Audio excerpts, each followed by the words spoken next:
সুপ্ৰভাত সকলোকে এতিয়া খাবলৈ লৈছো ৰাতিপুৱা চাহ কাপ আৰু চাহ খাই মেলি লৈ গা পা ধুই একেবাৰে অফিচলৈ আহিলো আৰু অফিচত আহি বৰ এটা ভিডিঅ' ক্লিপ লোৱা নহলে মোৰ ইনে মাজতে আৰু দুই এটা ললো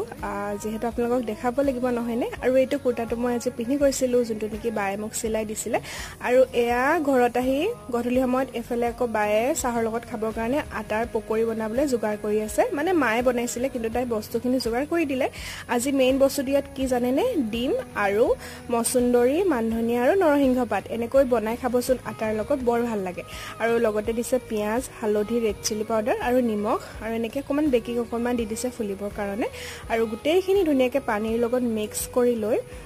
এটা ধুনীয়াকৈ মানে পেষ্টটো বনাই লৈছে আৰু মানে গুটেখিনি আৰু এফালে মায়ে ধুনীয়াকৈ বনালে আৰু আমাৰ প্ৰায় জুইতে বনোৱা হয় বাৰু দেই আৰু এনেকৈ চাহ খাই ললো গাখীৰ চাহৰ লগত যে খাই বৰ ভাল লাগে এনেকৈ বাৰু তেতিয়াহ'লে আজিলৈ আহিছো দেই বাই